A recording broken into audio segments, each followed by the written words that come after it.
अस्सलाम वालेकुम रहमतुल्लाह। नाजरीन, आप सियात डेयरी देख रहे हैं। मैं अपने फार्मेसिस्ट कम्युनिटी से मुखातब हूँ। वो दोस्त आप बहन भाई जो पीपीएससी के पेपर दे के महकमा सेहत में एज़ फार्मासिस्ट जॉब करना चाहते हैं या ख़ुद भी कम्पिटेंट फार्मासिस्ट बनना चाहते हैं, तो मैं आज उनको आपको एक चेक लिस्ट देने जा रहा हूँ।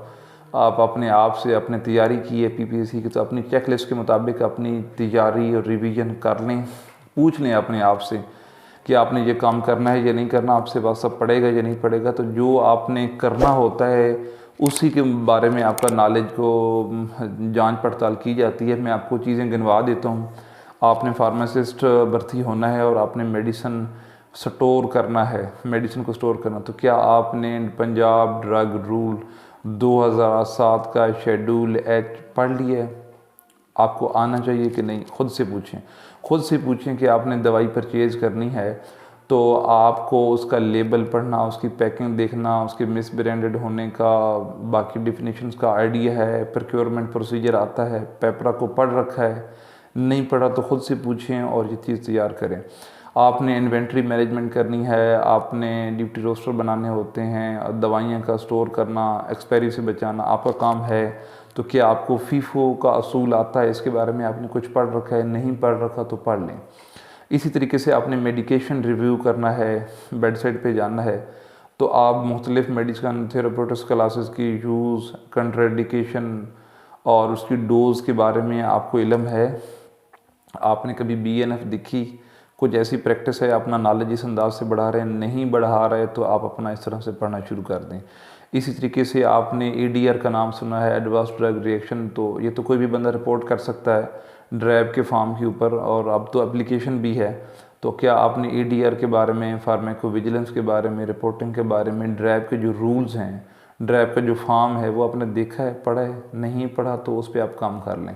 इसी तरीके से अगर आपने जब फार्मेसिस्ट भर्ती हो जाना, तो क्या आपने इंस्पेक्शन नहीं करनी, आपने मेडिसिन को चेक नहीं करना, आपने चलान नहीं करना, आपने वारंटियाँ नहीं देखनी, सैम्पलिंग नहीं करनी, तो आप ड्रग इंस्पेक्टर की जो पावर्स हैं F2J उसको तसल्ली से पढ़ें। इसी तरीके से जो बेसिक डिफिनीशंस हैं वो पढ़ें, एक्सपायरी के बारे में पढ़ें। तो ये आपको चीज़ें आनी चाहिए, क्योंकि आपने ये काम करना है और इसके बारे में आपने नहीं पढ़ा अभी तक, तो पढ़ें।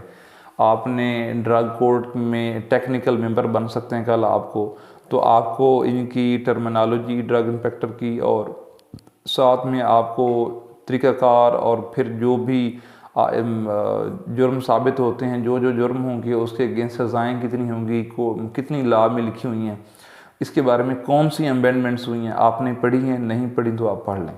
फिर इस तरीके से कि अगर आप फार्मासिस्ट हैं या आप ड्रग टेस्ट लेबॉरेटरी में एनालिसिस कर रहे हैं, तो क्या आपने जो पंजाब ड्रग रूल के फॉर्म दी हुई हैं, फॉर्म 1, 2, 3, किस फॉर्म पे कौन सा काम कर सकते हैं, आपको पता है?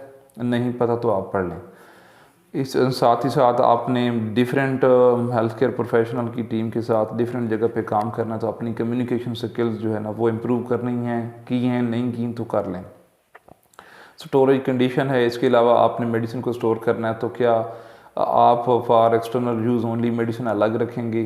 तो इस तरह के जो लेबल्स क्यों दिए जाते हैं, क्या स्टेबिलिटी होती है मेडिसिन की, कैसे प्रिपेयर करनी है, रिकॉन्स्टिट्यूट करना है, और अद्वियात को मिक्स किया, एक नई चीज़ बनाई, या आपने किसी मेडिसिन को डिल्यूट करके लगाना पेशेंट को शुरू किया, उसको रिएक्शन हो गया या हो रहा है, आयरन की ड्रिप लगाई नॉर्मल सलाइन में, फिर ख्याल आया कि नहीं अभी नहीं लगानी, तो वो तैयार शुदा जो ड्रिप है वो कितने अर्से तक इस्तेमाल कर सकते हैं। इस तरह की भी मालूमात आप पढ़ते हैं।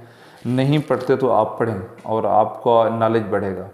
इसी तरीके से जैसे मैंने आपको कहा कि आपने मेडिसिन स्टोर करें, हाई रिस्क मेडिसिन के लेबल को, मेडिसिन ऐसी हैं जिनको डाइल्यूट करना है उसका लेबल, कंट्रोल मेडिसिन क्या है उसका लेबल, आपने किन मेडिसिन का रिकॉर्ड रखना ज़्यादा ज़रूरी है, शेड्यूल बी एंड डी क्या है, वो मेडिसिन जो शेड्यूल जी में है और वो नहीं होने चाहिए मेडिकल स्टोर पर, आपको पता है, क्योंकि आप तो ड्रग इंस्पेक्टर बनने वाले हैं, तो आपको पता होना चाहिए। आप इस तरह की चीज़ें पढ़ लें।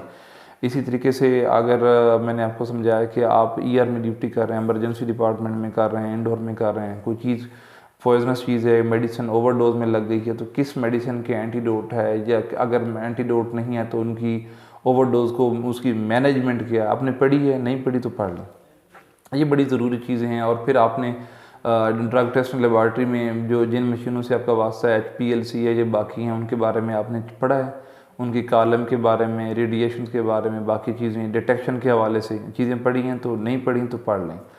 तो अलमुसर ये है कि आपने कम्युनिटी और सोशल सर्विसेज शुरू करना है, मेडिसिन की इंडिकेशन वगैरह से शुरू करना है और आगे तक जाना है। रही बात जो बंदे फेल होते हैं, तो मैं अक्सर देखता हूँ वो भी लेमैन की तरह एक ही चीज़ को पकड़ के बैठे होते हैं कि हमें पता है इंडराल है, प्रोप्रानोलोल, इसका यूज़ किया, इंडिकेशन किया। तो ये आम आदमी को भी पता होता है। बीइंग फार्मासिस्ट और एक कम्पिटेंट फार्मासिस्ट के लिए ये होना चाहिए कि ये कब नहीं देना, इसकी स्टोरेज कंडीशन क्या है, कैसे संभाल करना है, ह्यूमिडिटी की रेंज कितनी होगी, कि ये सारी चीज़ें जो आपको लगता है कि आपने as hospital pharmacist, as pharmacy incharge, pharmacy manager, pharmacovigilance officer, drug inspector field के, हॉस्पिटल के ड्रग इंस्पेक्टर और secretary DQCB, provisional quality control board में अगर आपने काम करना है, या आपने DG ड्रग कंट्रोल के ऑफिस में काम करना है, किस तरह के डायरेक्टर लगेंगे, और आपने मेडिसिन परचेज़ करनी है, ये सारी चीज़ें जो है ना वो आपको तैयार करनी है। तो इसकी अगेंस्ट चेक लिस्ट बनाएं अपनी, उसके डिसाइड करें कि क्या चीज़ ही आनी चाहिए थी और क्या नहीं आती आपको। विटामिन हैं, उसके दूसरे नाम क्या हैं, किस मकसद के लिए इस्तेमाल होते हैं, तो ये आपको मैं पहले भी बता चुका हूँ। इन चीज़ों को कवर करना है, लेकिन अपनी चेक लिस्ट बनाएँ, खुद से इस तरह के सवालात पूछें जो मैंने पूछे हैं। उम्मीद है आपको तैयारी में बहुत मददगार साबित होंगे। बहुत शुक्रिया।